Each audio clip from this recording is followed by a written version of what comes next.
This video was sponsored by Skillshare.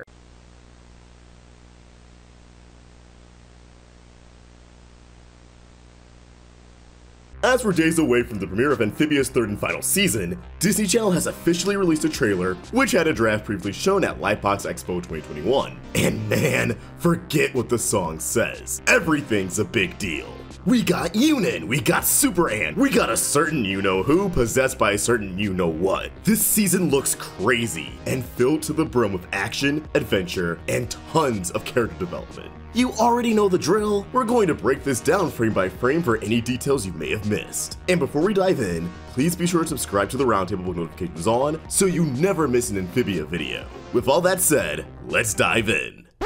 Okay, not to stop the momentum, just so you guys know, we have an ad read, and I was originally going to put it on an Owl House video, but then I made this one instead. Why am I telling you this? Let's find out. But first, this video is brought to you by Skillshare. If you're looking for a hobby and want to learn something new, Skillshare is an online learning community with thousands of inspiring classes for creative and curious people. You can explore new skills, improve at your passions, and get lost in creativity. Skillshare offers a large variety of classes, ranging from art to film to game design to video editing to even music, designed for real life and all the circumstances that come with it. While we can't exactly perform the magic of the Boiling Isles, the next best step is, well, magic tricks, of course! So, aspiring witches, I recommend Simple Magic Tricks Learn to Have the Coolest Skill by Richard B. Within an hour and 6 minutes, you will learn the ropes of simple and advanced magic tricks with ordinary objects. Playing cards, coins, rubber bands. You'll basically be Gandalf is what I'm saying. Skillshare is curated specifically for learning, meaning there are no ads, and they're always launching new premium classes, so you can stay focused and follow wherever your creativity takes you. The first 1,000 of my subscribers to click the link in the description will get a 1-month free trial of Skillshare Premium, so you can explore your creativity. The fall's approaching, it's getting cold outside. You might be online more anyways, so why not dive into a community that's nothing but learning about your passions? Get started at skl.sh/roundtable09211. Again, that's skl.sh/roundtable09211. The trailer kicks off with a montage reflecting the journey Anne and the Planters have embarked on thus far, illustrating how close they've become as a family, while also shining a brief spotlight on other characters, such as both Wally and Valeriana. Wally's clip comes from the Season 1 episode Wally and Anne, which alluded to Wally's hidden status as a member of the wealthy Ribbiton family, alongside introducing Mossman, a Bigfoot-like creature that was silently revealed to be a part of a species from another world in the sleepover to end all sleepovers, leading into the idea that quite a bit of these strange creatures in Amphibia are remnants of the Leviathan's previous invasions. As for Valeriana, she's shown to possess immense knowledge on the Calamity Box, the 3 Gems, and the Great Prophecy, while also said to be the last of an ancient order. Although Anne is on Earth, I would imagine there's a pretty good chance Valeriana could encounter Sasha and Grime at some point during the season. After highlights from True Colors, we witness Anne returning home and reuniting with her parents and Domino. First shown in the Comic-Con at Home 2021 sneak peek, Anne and the Planters are now in Los Angeles, California. Can you believe they made it into a real place just to promote the show? Crazy! But seriously, it must be pretty cool for those on the crew who lived in California during Season 3's production to reimagine their home in an exciting new way, portraying it as an isekai for the Planters. I also want to point out the center building in this upward panning shot of Los Angeles, as it also has a notable presence in the Season 3 poster. I have a hunch this could be a significant location, perhaps the base of operations for the presumed government agents who are shown pursuing the Planters in the Season 3 theme song. Andreas' reign over Amphibia rages on, as Utopia Castle stands tall in the sky, dark Frobo scattered about, keeping watch for any opposing forces. Andreas himself continues to utilize the Calamity Box in new ways, the trailer leading us to believe that by pressing a stone, in this case the pink, he can transport minions to Earth to capture or eliminate Anne. I imagine they can track Anne down through the traces of her Calamity Blue energy. It's possible that Andreas in this moment is using the box for other means, like his Ultra Death Beam, but the trailer's narrative has him sending a newer robot to LA. The same robot is seen chasing Anne and the Planters down an alleyway in the new theme song. This is immediately followed up with that robot cornering Anne's family on the highway, Anne's dad stepping up to the challenge and putting the pedal to the metal.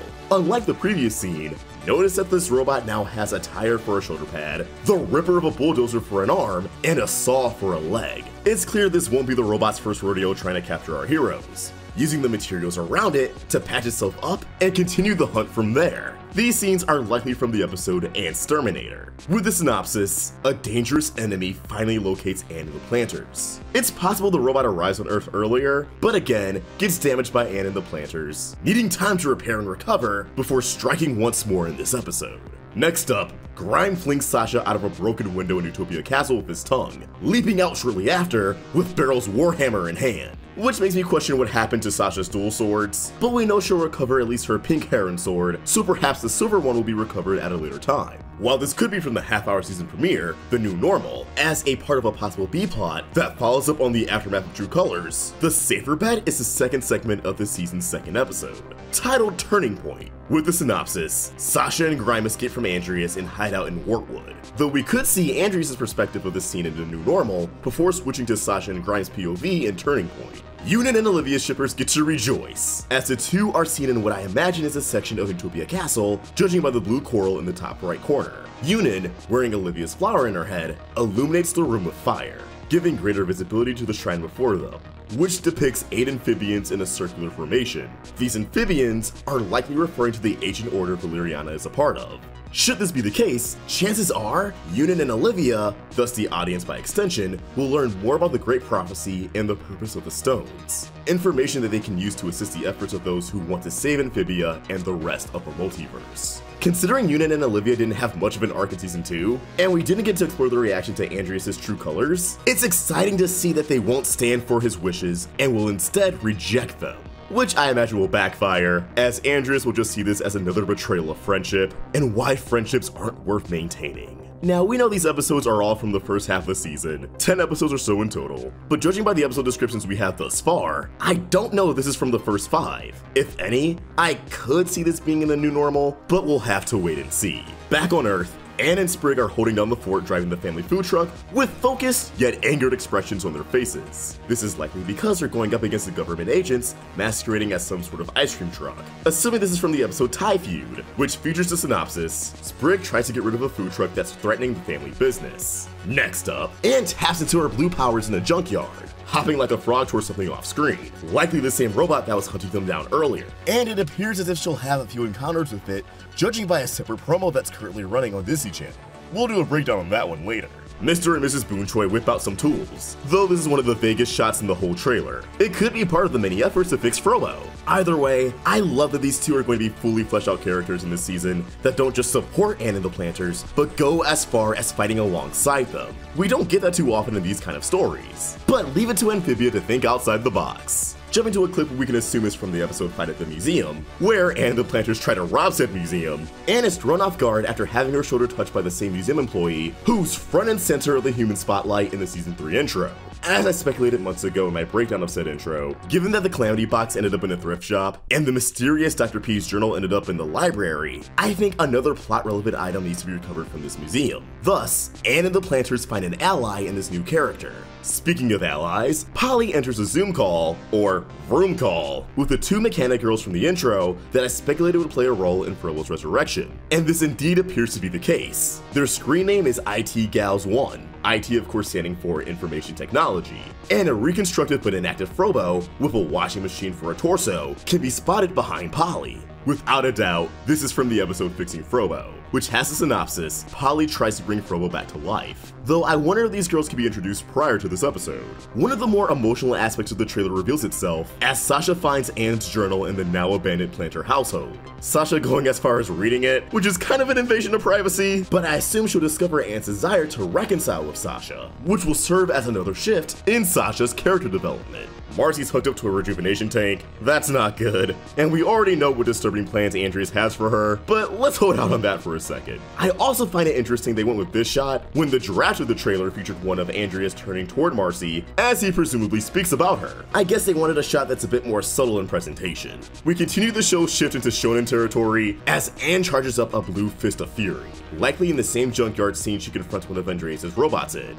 creating an explosive blowback that can be spotted from far away. Perhaps this is what grabs the attention of the government agents, given that what I believe is their building is shown nearby. Anne embraces the planters in her home. We're given a glimpse of Marcy's arrival in Amphibia, which should be a flashback or a memory within a dreamlike state. Yunnan, with a frightened Olivia clinging onto her, leaps into the air and prepares to attack Andres' robots. And the planters are shown taking Domino to the vet when they're interrupted by what appears to be a vulture. This is from the episode Adventures in Cat Sitting, where the planters volunteer to take Domino to the vet. Anne and the blue-haired individual from the theme song are shown barging into a mysterious location, perhaps one where the government agents reside. Maybe they have to rescue the planters. We're shown said government agents, well, FBI agents, with Agent RuPaul front and center. Hop Hop's driving a car in his human disguise when he's suddenly attacked off-screen by either those agents or an Andreas robot. Sasha raises her sword high and mighty in front of Wartwood's entrance, likely giving a big speech to the inhabitants of the village and inspiring them to rally against Andreas, which is referred to in the theme song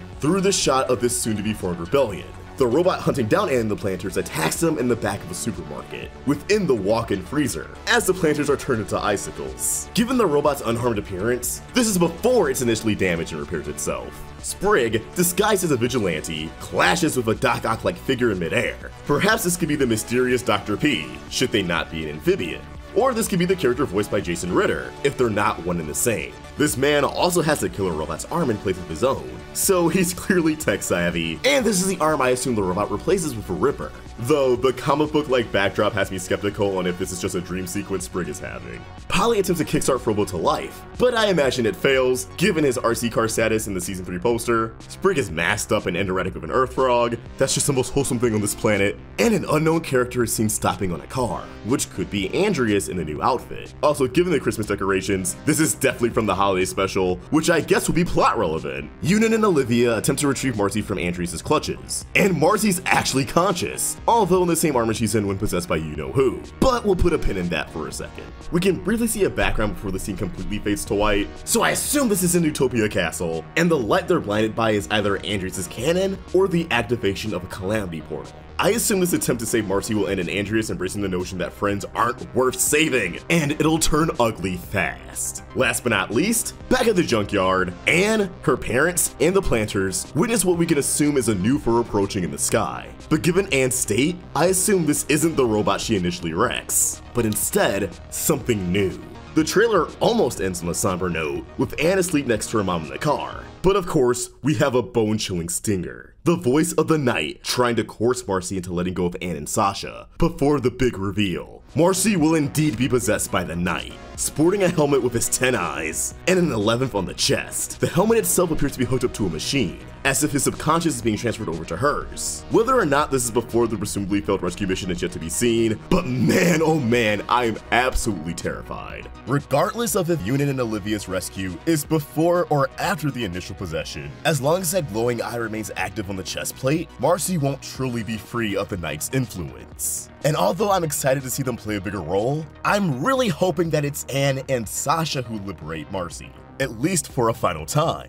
I'm assuming Yunnan and Olivia already had a pretty good standing with Marcy before Anne reunited with her, so beyond just realizing Andreas is a bad dude, it makes sense why they would want to rescue her, but I think it'd be more cathartic for the audience if the key were her friends she started all of this with in the first place. At the moment, I don't have further speculation on this, given that we already made a theory video that covers all the bases, but to have confirmation this early is insane. Season 3 will truly be something to behold.